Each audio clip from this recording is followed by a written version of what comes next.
Hello दोस्तों, मैं विनीत चौहान स्वागत करता हूं एक बार फिर से आप सभी का अपने यूट्यूब चैनल चौहान क्लासेस पर, जहां पर हम आज डिस्कस करेंगे इंडियन ज्योग्राफी के बारे में, भारत के भूगोल के बारे में। हमने अभी तक डिस्कस किया था अपने यूट्यूब चैनल पर फिजिक्स का चैप्टर और 2 चैप्टर हमने बायोलॉजी का डिस्कस किए थे। तो एक चैप्टर आज लेकर चलते हैं आपका इंडियन ज्योग्राफी का, भारत के भूगोल का, जिसमें हम डिस्कस करेंगे भारत के भूगोल का परिचय। ठीक है, इंट्रोडक्शन ऑफ इंडियन ज्योग्राफी, जिसमें सबसे पहले हमें पता होना चाहिए इंडियन ज्योग्राफी में कि भारत जो हमारा इंडिया है उसके नाम कितने हैं, टोटल नाम कितने हैं, टोटल नेम्स कितने हैं।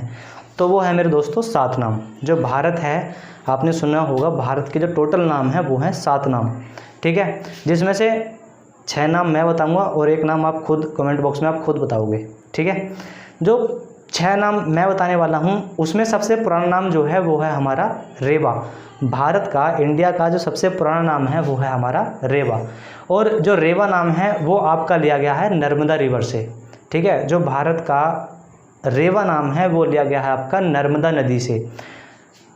यज्ञ हवन होते हैं उनमें यजनाम का जो यजमान होता है, यजमान का जब परिचय बोला जाता है उसमें बोला जाता है रेवा खंडे सकल जम्बूद्वीप, इस टाइप से। ठीक है, तो रेवा खंडे जो है वो रेवा जो है भारत का ही नाम है, सबसे पुराना नाम है। ठीक है, उसके बाद जब दूसरे नाम की बात करते हैं, दूसरा नाम सभी को पता है भारत। ठीक है, दूसरा नाम वेल नोन नेम है इंडिया का, दूसरा नाम है भारत। और जो भारत नाम है, भारत नाम की आपकी 4 गाथाएं हैं। ठीक है, जो भारत नाम है, भारत नाम की 4 गाथाएं, 4 स्टोरी हैं। उसमें सबसे पहली स्टोरी मिलती है अभिज्ञान शकुंतलम से। ठीक है, जो पहली स्टोरी मिलती है वो मिलती है अभिज्ञान शकुंतलम, जो कालिदास द्वारा लिखी गई थी। ठीक है, अभिज्ञान शकुंतलम। अभिज्ञान शकुंतलम में कुरु डायनेस्टी के कुरु राजवंश के एक राजा हुआ करते थे, दुष्यंत। ठीक है, और उनकी पत्नी का नाम था शकुंतला। ठीक है, दुष्यंत और शकुंतला के जो बेटे थे उनका नाम था भरत। ठीक है, दुष्यंत और शकुंतला के जो बेटे थे उनका नाम था भरत। तो कुछ लोग बोलते हैं कि जो भरत थे कुरु राजवंश के, उनके नाम पर ही भारत का नाम क्या पड़ा है, भारत पड़ा है। ठीक है, और यही कहानी जनरली मानी हुई जाती है। ठीक है, तो पहला नाम जो लिया गया था वो आपका लिया गया था किससे, अभिज्ञान शकुंतलम से, जो किसने लिखी थी, कालिदास ने।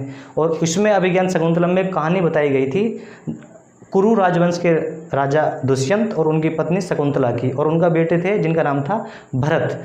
ठीक है, तो भरत के ऊपर ही भारत का नाम पड़ा है, ये कहानी बताई गई है। दूसरी कहानी बताई गई है आपकी उपनिषद से, जो हमारे उपनिषद होते हैं। उपनिषद में आपका एक शब्द आया है, 2 शब्द आए हैं, एक है भाव और दूसरा है रथ। भाव रथ का मतलब होता है इमोशनल। ठीक है, उपनिषद में 2 शब्द हैं, भाव और रथ, भाव रथ। ठीक है, तो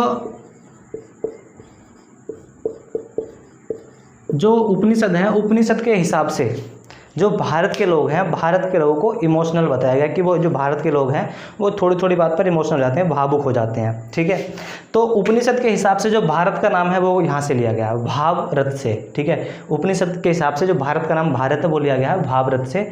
ठीक है, इमोशनल पीपल के हिसाब से। दूसरे नाम की, तीसरे नाम की बात करें, तीसरी स्टोरी की बात करें जो भारत की है, वो है परशिष्ट पर्वन। जो परशिष्ट पर्वन है वो आपका एक जैन लिटरेचर है, जैन साहित्य है। ठीक है, परशिष्ट पर्वन जो है वो आपका एक क्या है, जैन लिटरेचर है, जैन साहित्य है, जिसमें आपके जो पहले तीर्थंकर थे आदिनाथ, या उनका नाम ऋषभदेव भी है। ठीक है, तो पहले तीर्थंकर जो थे आदिनाथ या ऋषभदेव, उनके जो बेटे थे, उनके बेटे का नाम था भरत मुनि। ठीक है, तो कहते हैं कि जो भरत मुनि थे, भरत मुनि ने जो भारत है, हमारा इंडिया है, भारत के हर हिस्से में जाकर ज्ञान को फैलाया था। ठीक है, जो जैन धर्म के पहले तीर्थंकर थे आदिनाथ, या जिनको बोला जाता है ऋषभदेव, उनके जो बेटे थे भरत मुनि। तो भरत मुनि को बोला जाता है कि भरत मुनि जो हमारा देश है, हमारे देश के हर कोने में उन्होंने जाकर ज्ञान दिया था।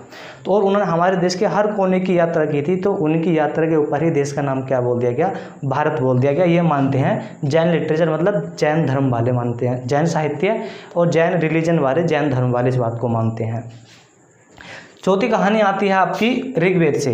जो चौथी स्टोरी बताई जाती है भारत के नाम के ऊपर, वो बताई जाती है ऋग्वेद से। ऋग्वेद में 7वें मंडल में आपका बताया गया है 10 राग युद्ध। ठीक है, 10 राग युद्ध। 10 राग युद्ध में एक था भरत कबीला। ठीक है, 10 राग युद्ध में एक था भरत कबीला, जिसके राजा हुआ करते थे सुदास। ठीक है, 10 राग युद्ध 7वें मंडल में बताया गया है ऋग्वेद के। उसमें आपका आता है 10 राग युद्ध में आपके एक था भरत कबीला, भरत कबीले के जो राजा थे वो थे सुदास, और दूसरी तरफ थे 10 राजा। ठीक है, तो सुदास और उन 10 राजाओं के बीच में लड़ाई हुई थी, और जो भरत कबीला था वो सुदास वाला कबीला वो जीत गया था। तो कहते हैं कि उसी के ऊपर भारत का नाम पड़ गया भारत। ठीक है, तो चौथी कहानी जो आती है वो आती है आपकी ऋग्वेद के 7वें मंडल से, जिसमें बताया गया है 10 राग युद्ध के बारे में। ठीक है, 10 राग युद्ध के बारे में बताया गया है, और 10 राग युद्ध में बताया गया है एक राजा थे सुदास। सुदास जो थे वो किसके, भरत कबीले की तरफ से थे, और दूसरी तरफ थे आपके 10 राजा।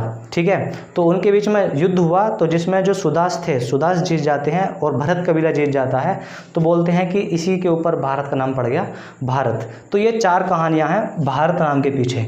ठीक है, अब तीसरे नाम की बात करें, जो इंडिया का तीसरा नाम है वो आपका हम सबका जाना पहचाना नाम है इंडिया।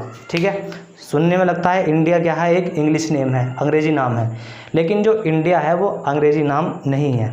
जो इंडिया नाम लिया गया है वो हमारा लिया गया है इंडिका से। इंडिका एक बुक है, ठीक है, किताब है, जो आपकी यूनानी ट्रैवलर थे ग्रीक ट्रैवलर थे, जिनका नाम था मैगस्थनीज। जो सेल्यूकस निकेटर था, सेल्यूकस निकेटर ने उसको चंद्रगुप्त मौर्य के दरबार में भेजा था। ठीक है, तो जब चंद्रगुप्त मौर्य, जो सेल्यूकस निकेटर था, सेल्यूकस निकेटर ने अपनी बेटी की शादी की थी, हेलेना की शादी की थी चंद्रगुप्त मौर्य के साथ। सेल्यूकस निकेटर ने अपनी बेटी हेलेना की शादी की थी चंद्रगुप्त मौर्य के साथ में। तो उसके बाद आपका कुछ समय बाद सेल्यूकस निकेटर अपने दरबारी मैगस्थनीज को एम्बेसडर बनाकर, राजदूत बनाकर उनको मैगस्थनीज का दरबार में भेजते, उसके चंद्रगुप्त मौर्य के दरबार में भेजते हैं। मैगस्थनीज इंडिया आए, भारत आए, और मैगस्थनीज ने भारत की पूरी यात्रा करी। वो सिंधु नदी के तट पर पहुँचे, और सिंधु नदी के तट पर जाकर उन्होंने जो भारत का नज़ारा देखा तो वो उससे मनमोहित हो गए। तो उसके बाद उन्होंने सिंधु नदी के जो तट पर उन्होंने देखा था, सिंधु नदी के बैंक पर जो किनारा था उस पर उन्होंने जो इंडिया का नज़ारा देखा, तो उसके ऊपर उन्होंने एक बुक लिखी जिसका नाम था इंडिका।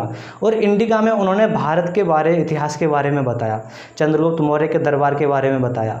ठीक है, तो उसके बाद में जो आपके यूनानी ट्रैवलर आए, जो ग्रीक ट्रैवलर्स आए, तो उन्होंने उस इंडिका के ऊपर ही भारत का नाम बोल दिया इंडिया। ठीक है, तो इंडिया कोई इंग्लिश वर्ड नहीं है, जो इंडिया वर्ड लिया गया वो आपका इंडिका, जो मैगस्थनीज ने बुक लिखी थी इंडिका, उससे लिया गया है। ठीक है, ऐसे ही चौथे नाम की बात करें, चौथा नाम है भारत का सकल जम्बू द्वीप।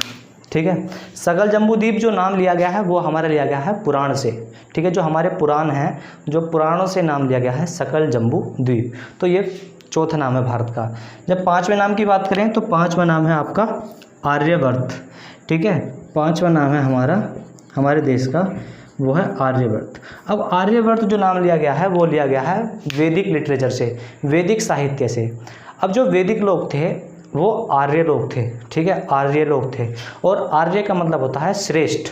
तो वैदिक लिटरेचर है, वैदिक लिटरेचर के हिसाब से, वैदिक साहित्य के हिसाब से जो वैदिक लोग थे वो अपने आप को श्रेष्ठ माना करते थे कि हमसे ऊपर कोई नहीं है। ठीक है, तो उन्होंने जहाँ पर वो रहते थे उसको बोल दिया आर्यवर्त। ठीक है, तो जहाँ पर वो लोग रहते थे उसको बोल दिया, जगह को बोल दिया आर्यवर्त।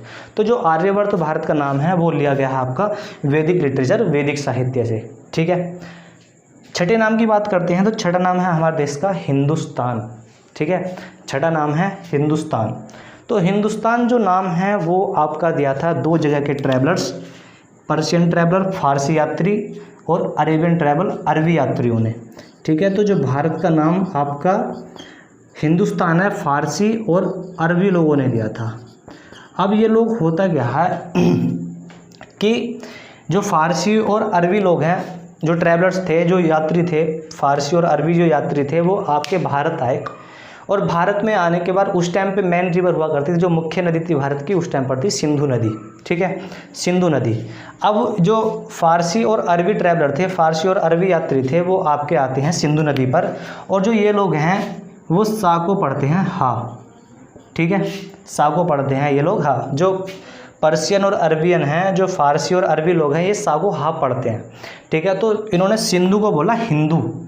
ठीक है, सिंधु को बोला हिंदू और स्थान को बोल दिया हतान, तो हिंदू हतान से बना दिया उन्होंने हिंदुस्तान। ठीक है, तो हिंदुस्तान जो नाम है, भारत का छठा नाम हिंदुस्तान है, वो आपका दिया था फारसी और अरबी यात्रियों ने, फारसी और अरबी यात्रियों ने दिया था ये।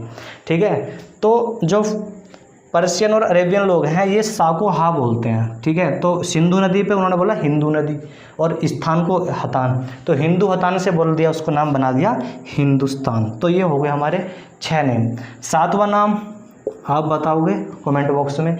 इतना आपको हिंट देता हूँ, उसका जो मीनिंग होता है वो होता है लैंड ऑफ गॉड, देवताओं की भूमि। इतना मैं बताता हूँ, उसका जो 7वां हिंट है उसका जो मीनिंग होता है वो होता है आपका लैंड ऑफ गॉड, देवताओं की भूमि। ठीक है, तो मैं आज बीच में ही लाइक की डिमांड करता हूँ, अगर ये पार्ट पसंद आया हो तो बीच में ही लाइक के लिए बोलता हूँ, लाइक कीजिए, सब्सक्राइब कीजिए। ठीक है, अब नेक्स्ट बात करते हैं भारत की ग्लोब पर पोजीशन। जो हमारा देश भारत है, हमारे देश भारत की जो पृथ्वी है, ग्लोब है, उस पर उसकी स्थिति क्या है, उसके बारे में डिस्कस करते हैं।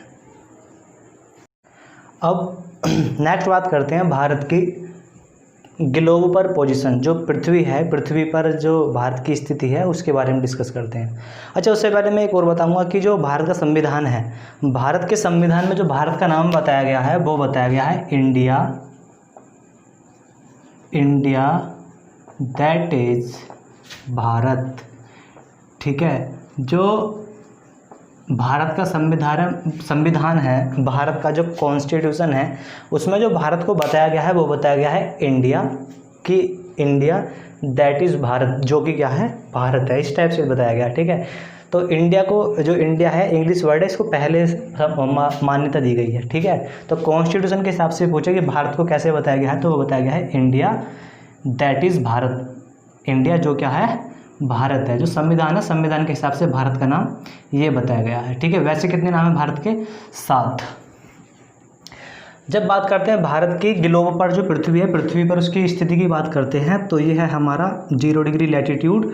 ठीक है, 0 डिग्री अक्षांश, और ये है हमारा 0 डिग्री लॉन्गिट्यूड, 0 डिग्री देशांतर। ठीक है, जो 0 डिग्री लैटीट्यूड है इसको भूमध्य रेखा बोला जाता है और विषुवत रेखा भी बोला जाता है, क्योंकि जो 0 डिग्री लैटीट्यूड है पृथ्वी के बिल्कुल बीचों बीच से होकर गुजरती है, और जो 0 डिग्री लैटीट्यूड है, जो 0 डिग्री अक्षांश है, इस पर आपका दिन और रात बराबर पीरियड के होते हैं, 12-12 घंटे के होते हैं। ठीक है, तो 0 डिग्री लैटीट्यूड पर, 0 डिग्री अक्षांश पर जो दिन और रात होते हैं वो क्या होते हैं, बराबर होते हैं, 12-12 घंटे के होते हैं।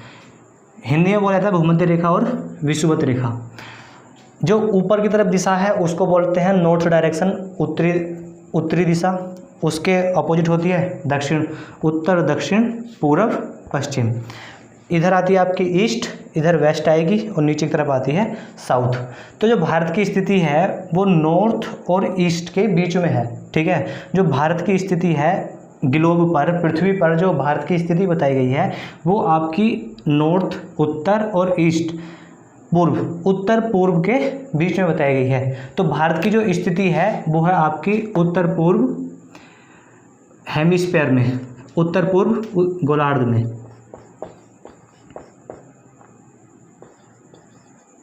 ठीक है, तो भारत की जो स्थिति है ग्लोब पर, पृथ्वी पर, वो उत्तरी पूर्वी गोलार्ध में बताई गई है, मतलब नॉर्थ और ईस्ट डायरेक्शन में बताई गई है। ठीक है, तो आपसे पूछे कि भारत पृथ्वी पर कौन से हेमिस्फीयर में है, तो वो है हमारा, कौन से गोलार्ध में है, तो वो है हमारा उत्तरी पूर्वी गोलार्ध में। ठीक है, उत्तरी पूर्वी गोलार्ध में।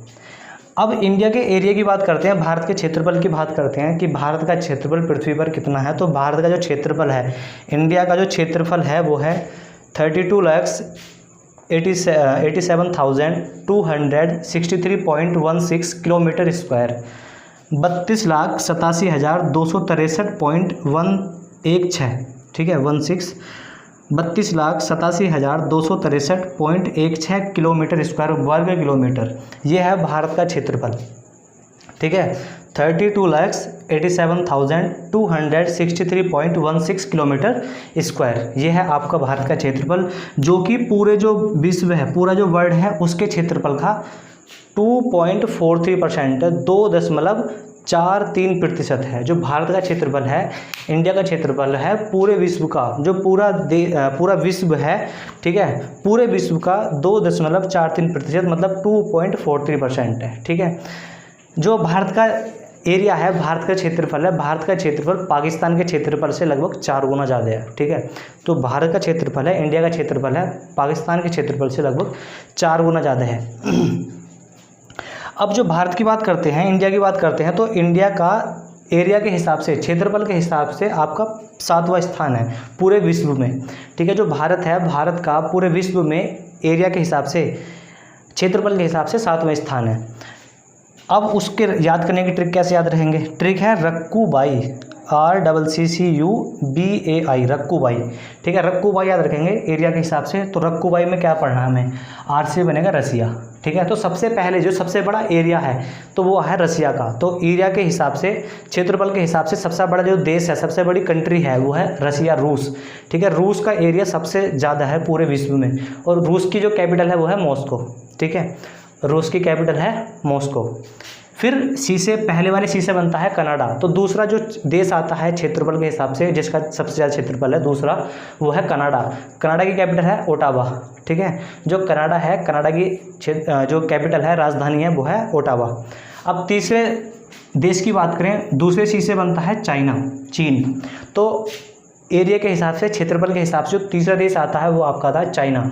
चाइना की कैपिटल है बीजिंग, ठीक है। फिर यू से बनता है USA। जो चौथा नंबर आता है वो आपका आता है USA का, अमेरिका का। जो USA है, USA की कैपिटल है वॉशिंगटन DC, ठीक है, वॉशिंगटन DC। जो वॉशिंगटन थे, जॉर्ज वॉशिंगटन USA के पहले प्रेसिडेंट थे।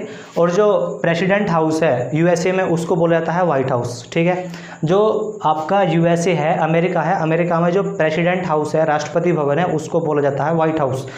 तो क्वेश्चन आपसे यह है कि ब्लू हाउस कौन से देश के प्रेसिडेंट हाउस को बोला जाता है? कमेंट बॉक्स में बताओ इसको, कि ब्लू हाउस कौन से देश के प्रेसिडेंट हाउस को बोला जाता है, कौन से देश के राष्ट्रपति भवन को ब्लू हाउस के नाम से जाना जाता है, इसको कमेंट बॉक्स में बताओ, ठीक है। तो USA जो है, USA की जो कैपिटल है वो है वॉशिंगटन DC। और वॉशिंगटन जो थे वो वहाँ के क्या थे? पहले राष्ट्रपति थे। और DC से बनता है डिस्ट्रिक्ट ऑफ कोलंबिया, ठीक है। फिर 5वें नंबर की बात करें, जो 5वां नंबर पे आता है क्षेत्रफल के हिसाब से, वो आपका आता है ब्राज़ील, ठीक है। 5वें नंबर में जो आता है वो आता है ब्राज़ील। और ब्राज़ील की कैपिटल बहुत आसान याद है, ब्राज़ीला, ठीक है। जो ब्राज़ील है, ब्राज़ील की जो राजधानी है वो है ब्राज़ीला। फिर 6ठे नंबर पे आता है आपका ऑस्ट्रेलिया, ठीक है। 6ठे नंबर पे क्षेत्रफल के हिसाब से, एरिया के हिसाब से वो आपका आता है ऑस्ट्रेलिया। और ऑस्ट्रेलिया की राजधानी है, कैपिटल है कैनबरा, ठीक है। और 7वें नंबर पे आता है आपका इंडिया। और इंडिया की जो कैपिटल वो क्या है? न्यू दिल्ली है, ठीक है। तो आपको ट्रिक याद रखनी है एरिया के हिसाब से। जब एरिया पूछेगा कि एरिया में कौन कौन से देश आते हैं टॉप 7 में, तो वो आपको ट्रिक है रक्कूबाई, RCCUBAI। R से रसिया, पहले वाले सी से कनाडा, फिर चीन, फिर USA America, Brazil, Australia, India, ठीक है। तो ये तो होगी क्षेत्रफल के हिसाब से। अब जब बात करते हैं पॉपुलेशन के हिसाब से भारत की पोजीशन क्या है, कि जो जनसंख्या है, जनसंख्या के हिसाब से भारत की स्थिति क्या है? तो जनसंख्या के हिसाब से भारत की स्थिति पूरे विश्व में है दूसरे नंबर पर, ठीक है। जनसंख्या के हिसाब से जो भारत की स्थिति है वो विश्व में है दूसरे नंबर पर। इसकी ट्रिक क्या रखनी है हमें? इसकी ट्रिक रखनी है CIA और IB। CIA क्या है? अमेरिका की खुफिया एजेंसी है, ठीक है। जो CIA है वो अमेरिका की खुफिया एजेंसी है। और IB ये इंडिया की खुफिया एजेंसी है। तो CIA मतलब चाइना, C से बनेगा चाइना, I से इंडिया, और A से जो है, A से यहाँ पे अमेरिका बनने वाला है, ठीक है। A से बनता है अमेरिका, तो मैंने यहाँ पे USA लिख दिया है। तो CIA China, India, America, IB Indonesia और ब्राज़ील, ये क्या करते हैं? पॉपुलेशन बढ़ाते हैं। तो CIA IB पॉपुलेशन बढ़ाते हैं। तो ये ट्रिक याद रखनी है, CIA और IB क्या करते हैं? जनसंख्या बढ़ाते हैं, पॉपुलेशन बढ़ाते हैं। ये ट्रिक आपको याद रखनी है, ठीक है। C से चाइना, I से इंडिया, A से USA अमेरिका, USA, आई से इंडोनेशिया और बी से ब्राज़ील। अच्छा, सबसे ज़्यादा जो मुस्लिम लोग पाए जाते हैं वो आपके पाए जाते हैं इंडोनेशिया में, ठीक है। सबसे ज़्यादा जो मुस्लिम कम्युनिटी पाई जाती है वो आपकी इंडोनेशिया में पाई जाती है। और जो भारत का स्थान है मुस्लिम कम्युनिटी में वो दूसरा स्थान है।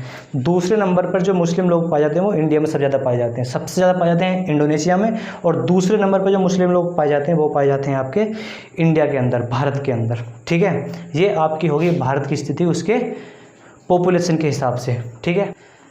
भारत की स्थिति, अगर हम भारत की स्थिति देखें पूरब से उत्तर से दक्षिण, पूरब से पश्चिम के बारे में, तो उत्तर में नॉर्थ में जो भारत का जो पॉइंट है, ठीक है, सबसे उत्तरी पॉइंट जो है भारत का, सबसे नदन पॉइंट जो है, मोस्ट नदन पॉइंट की बात करें भारत के सबसे उत्तरी बिंदु की बात करें तो भारत का आपका आता है 37 डिग्री 6 मिनट पर, ठीक है। 37 डिग्री 6 मिनट पर बनता है वो, और जगह का नाम है इंदिरा कोल, ठीक है। इंदिरा कोल ये आपका पड़ता है जम्मू कश्मीर में, ठीक है। आपसे पूछे कि भारत का सबसे उत्तरी बिंदु है, ठीक है, भारत का मोस्ट नदन पॉइंट है तो वो आपका है इंदिरा कोल, ठीक है। एक आपका है इंदिरा पॉइंट, वो है सदर्न पॉइंट, दक्षिणी बिंदु, और एक आपका है उत्तरी बिंदु, और उत्तरी बिंदु का नाम का है, उत्तरी बिंदु का जो नाम है वो है इंदिरा काल। और इंदिरा कोल जो है वो है आपका 37 डिग्री 6 मिनट पर, 37 डिग्री 6 मिनट का एंगल बनाता है, और वो आपका होता है, आपका है जम्मू कश्मीर में, ठीक है, वो है आपका जम्मू कश्मीर। तो आपसे पूछे कि भारत का सबसे उत्तरी बिंदु कौन सा है, तो वो है इंदिरा काल, कहाँ पर, जम्मू कश्मीर में, और एंगल कितना है 37 डिग्री 6 मिनट, ठीक है। अब जब भारत के मोस्ट ईस्टर्न सदर्न पॉइंट की बात करते हैं, ठीक है, दक्षिणी बिंदु की बात करते हैं, तो भारत का जो मोस्ट सदर्न पॉइंट है, अब यहाँ पे दो बातें बनती हैं, ठीक है, दो बात आती हैं। भारत के जो दक्षिणी बिंदु है, भारत का जो मोस्ट सदर्न पॉइंट है, भारत का सबसे दक्षिणी बिंदु है, उसके बारे में दो बात आती हैं। एक तो पूछता है मुख्य भूमि का, मेन लैंड का, ठीक है। एक पूछता है मुख्य भूमि का, कि मुख्य भूमि पर भारत का सबसे दक्षिणी बिंदु है, तो वो है हमारा कैप कोमेरिन, ठीक है, कैप कोमेरिन।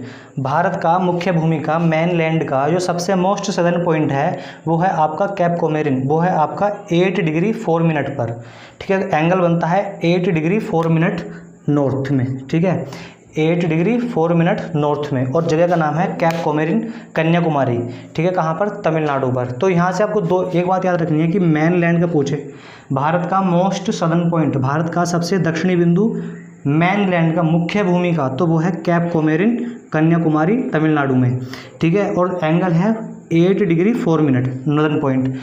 अगर आपसे मेन लैंड ना लिखे, वहाँ पे मुख्य भूमि को ना लिखे, उसमें आपसे पूछे कि भारत का सबसे southern point, most southern point, Bharat का सबसे दक्षिणी बिंदु, और वहाँ पे मुख्य भूमि ना लिखे उसमें, ठीक है, मुख्य भूमि ना आए तो आपका वो होता है इंदिरा पॉइंट, ठीक है। तो यहाँ पे बस ये डिफरेंस याद रखना है कि अगर मेनलैंड मेंशन करता है, मेनलैंड उसमें लिखता है, मुख्य भूमि लिखता है, तब आपका आंसर होगा cap coumarin, Kanyakumari, 8 degree 4 minute पर।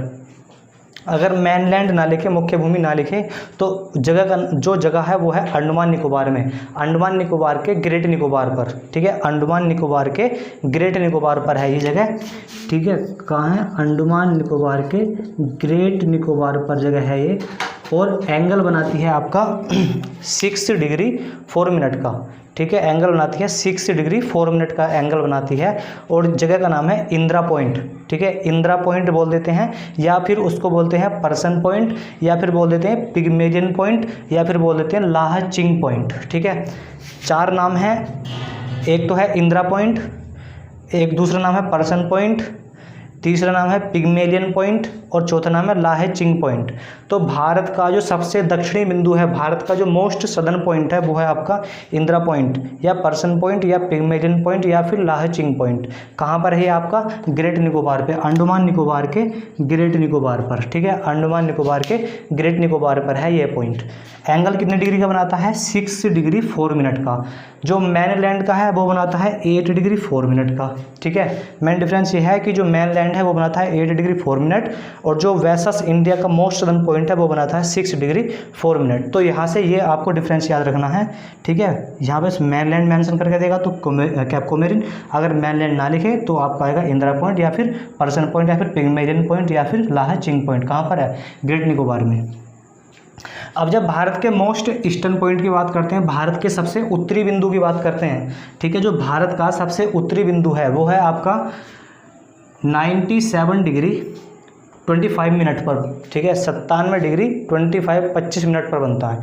ठीक है, कहाँ पर ये बनता है? आपका एक किबुथु पास है, किबुथु दर्रा है, किबुथु दर्रा है आपका अरुणाचल प्रदेश एपी में, ठीक है।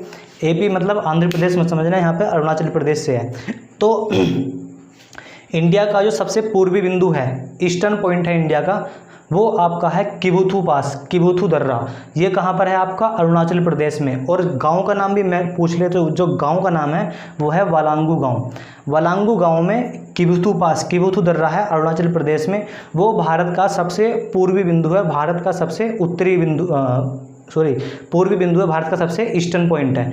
कितना एंगल बनाता है? 97 डिग्री 25 मिनट, ठीक है, 97 degree 25 minute 25 minute east point में, ईस्टर्न में।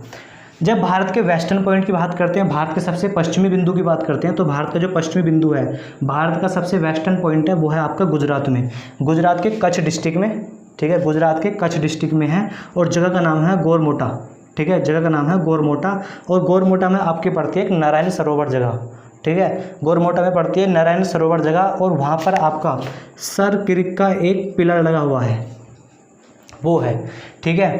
तो आपका एंगल जो बनाती है वो बनाती है 68 डिग्री 7 मिनट, 68 डिग्री 7 मिनट का एंगल बनाती है ईस्ट पे, ठीक है, ईस्ट ही है, क्योंकि जो भारत की स्थिति मैंने बताई थी वो कौन सी में आती है? यहाँ पर आती है, मतलब नॉर्थ और ईस्ट में आती है। तो एंगल के साथ में जो इधर होगा वो नॉर्थ ही लिखे आएगा, और इधर से जो ये होगा उसमें ईस्ट ही लिखा आएगा। तो आपको यहाँ पे ऐसा मत कर देना कभी यहाँ वेस्ट साउथ समझो और यहाँ पे वेस्ट समझो, ऐसा कुछ नहीं है। जो इधर की जो लाइन होगी उसमें आपका ईस्ट आएगा, जो ऊपर से नीचे आएगी उसमें आपका नॉर्थ आएगा, ठीक है। तो भारत का जो सबसे ईस्टर्न पॉइंट है, भारत का सबसे जो पश्चिमी बिंदु है वो है आपका 68 डिग्री 7 मिनट पर, 68 डिग्री 7 मिनट पर ईस्ट में। जो वेस्टर्न पॉइंट है वो है कच्छ डिस्ट्रिक्ट, गुजरात के कच्छ डिस्ट्रिक्ट में, और जगह का नाम है गोरमोटा, नारायण सरोवर में सर क्रिक का पिलर लगा हुआ है वहाँ पर, ठीक है। तो अब यहाँ से आपके ये पूछ ले कि भारत की उत्तर से दक्षिण की दूरी कितनी है, नॉर्थ से साउथ की जो दूरी है वो कितनी है भारत की? तो वो है आपकी 3214 किलोमीटर, ठीक है, 3214 किलोमीटर। भारत की उत्तर से दक्षिण की जो दूरी है वो है 3214 किलोमीटर, 3214 किलोमीटर। और जो भारत की वेस्ट से या ईस्ट से वेस्ट पूछ ले या वेस्ट से ईस्ट पूछ ले, भारत की पूरब से पश्चिम की दूरी पूछ ले, ईस्ट से वेस्ट की दूरी पूछ ले, तो वो है आपकी 2933 किलोमीटर, ठीक है, 2933 किलोमीटर। भारत की पूरब से पश्चिम की जो दूरी है वो है आपकी 2933 किलोमीटर, 2933 किलोमीटर है भारत की कहाँ से? पूरब से पश्चिम की लंबाई। उत्तर से दक्षिण की लंबाई है 3214 किलोमीटर। अब यहाँ पे आप देखोगे तो भारत की जो स्ट्रक्चर नज़र आ रही है वो आपकी कुछ काइट जैसी नज़र आ रही है, या फिर क्वाड्रिलेटरल जैसी, चतुर्भुज जैसी नज़र आ रही है, ठीक है। तो भारत की जो संरचना है, भारत की जो स्ट्रक्चर है वो कैसी है? काइट जैसी स्ट्रक्चर है, ठीक है, पतंग जैसी स्ट्रक्चर है। भारत की जो स्ट्रक्चर है वो किस टाइप की है? आपकी काइट जैसी है, पतंग जैसी है, या फिर क्वाड्रिलेटरल समचतुर्भुज की तरह है भारत की जो संरचना है, ठीक है। तो भारत की स्ट्रक्चर पूछे कि भारत की जो संरचना है वो कैसी है? ऑप्शन में काइट मिल जाए पतंग जैसी तो पतंग जैसी पिक करोगे, वरना ऑप्शन में मिलेगा क्वाड्रिलेटरल समचतुर्भुज जैसी, तो आप वहाँ पे पिक करोगे क्वाड्रिलेटरल, ठीक है। या चतुर्भुज जैसी पूछ रहे हो, चतुर्भुज जैसी बोल दे तो चतुर्भुज जैसी आपको ऑप्शन मिलेगा। अब बात करते हैं 7 सिस्टर्स स्टेट्स, जो भारत के 7 बहन राज्य हैं, उनसे यहाँ से क्वेश्चन आपका पूछ लिया जाता है कि 7 सिस्टर स्टेट्स में कौन कौन से स्टेट्स आते हैं भारत के। जो 7 बहन राज्य हैं भारत में, उसमें कौन कौन से राज्य भारत के शामिल हैं, ठीक है। तो आप उसकी ट्रिक याद रखेंगे, ट्रिक है उसकी जो ट्रिक है वो है अमे अनाम मित्र, ठीक है। जो 7 सिस्टर्स स्टेट्स हैं, भारत के 7 बहन राज्य जो हैं, उनकी जो ट्रिक है वो है अमे अनाम मित्र। अमे अनाम मित्र, देखो अब यहाँ से आप जाओगे वेस्ट से ईस्ट की ओर, वेस्ट से ईस्ट की ओर जो मैंने यहाँ पर दिखाया है, यहाँ से वेस्ट है और यहाँ पे ईस्ट है। तो सबसे पहले पड़ेगा आज से बनेगा असम, ठीक है। जो भारत में कोना आता है इस टाइप का, जो इधर ये आपका आता है इधर ईस्ट की साइड में, तो वहाँ पे सबसे पहला आपका आता है असम, जो आपका 7 सिस्टर में आता है, 7 बहन राज्यों में आता है। ठीक है, तो सबसे पहले आपका आएगा 7 बहन राज्यों में असम, 7 सिस्टर में असम आता है और माँ से बनेगा मेघालय। तो पहला असम, फिर आएगा मेघालय। ठीक है, ये आपका हो गया असम और ये हो गया हमारा मेघालय। ठीक है, असम मेघालय 2 स्टेट ये हो गए जो 7 सिस्टर में आएंगे। तीसरे की बात करें अब ऊपर से नीचे की ओर, नॉर्थ से साउथ की ओर, तो सबसे ऊपर आपका आता है अरुणाचल प्रदेश। ठीक है, आ से बनेगा अरुणाचल प्रदेश, सबसे ऊपर आएगा अरुणाचल प्रदेश। उसके बाद ना से बनेगा नागालैंड। ठीक है, आ से बनेगा अरुणाचल प्रदेश, फिर ना से नागालैंड, फिर माँ से बनेगा, एम से बनेगा मणिपुर, फिर आपका बनेगा एम से मिजोरम और टी से बनेगा त्रिपुरा। ठीक है, तो सबसे ऊपर अरुणाचल प्रदेश आएगा। उसके बाद में आपका ना से बनेगा नागालैंड, फिर नागालैंड आएगा, फिर माँ से बनेगा मणिपुर, फिर मी से बनेगा मिजोरम और फिर आपका आएगा त्रिपुरा। तो ये आपके 7 राज्य होते हैं, 7 बहन राज्य पूछ लेता है। तो असम, मेघालय, अरुणाचल प्रदेश, नागालैंड, मणिपुर, मिजोरम और त्रिपुरा, ये आपके आते हैं 7 सिस्टर स्टेट्स में, 7 बहन राज्यों में आते हैं। ठीक है, यहाँ पे आपको याद रखना है कि सिक्किम, ऑप्शन में कभी कभी सिक्किम दे देगा, तो सिक्किम याद रखना है कि सिक्किम 7 बहन राज्यों में नहीं होता, 7 सिस्टर स्टेट्स में सिक्किम आपका नहीं आता है। तो बस ये याद रखने हैं, अमे अनाम मित्र, अमे अनाम मित्र में कहीं सा आया, नहीं आया तो सिक्किम तो वैसे ही नहीं आया। तो आ से बनेगा असम, माँ से मेघालय, आ से फिर दूसरे से अरुणाचल प्रदेश, फिर आएगा नागालैंड, फिर आपका आएगा मणिपुर, फिर आएगा मिजोरम, फिर आपका आएगा त्रिपुरा। मैंने बिल्कुल ऑर्डर में बताया है। ठीक है, वेस्ट से ईस्ट, पहले असम फिर मेघालय। अब ऊपर से नीचे की बात करें तो अरुणाचल प्रदेश के नीचे आएगा तुरंत नागालैंड, फिर उसके नीचे आएगा मणिपुर, फिर उसके बाद आएगा मिजोरम, फिर उसके बाद आएगा त्रिपुरा। ये आपके आते हैं 7 सिस्टर स्टेट्स में। ठीक है, 7 बहन राज्यों में। ठीक है, अब नेक्स्ट जो इंडिया की ज्योग्राफी है वो आगे बात करेंगे। ठीक है, अभी हमें डिस्कस करना है ट्रॉपिक ऑफ कैंसर के बारे में। ट्रॉपिक ऑफ कैंसर पे कौन कौन से स्टेट्स आते हैं, जो कर्क रेखा है, कर्क रेखा पर कौन कौन से राज्य आते हैं। ठीक है, और बहुत सारी चीज़ें अभी इसमें इंडिया के बारे में डिस्कस करेंगे। ठीक है, अभी तो शुरुआत है और सिर्फ इंडिया का इंट्रोडक्शन है। ठीक है, तो ये पार्ट पसंद आया हो तो वीडियो को लाइक कीजिए, शेयर कीजिए। ठीक है, और चैनल को सब्सक्राइब कीजिए। और जो मैंने 2 क्वेश्चन पूछे हैं उनको कमेंट बॉक्स में उसका आंसर जरूर बताइए। Thank you.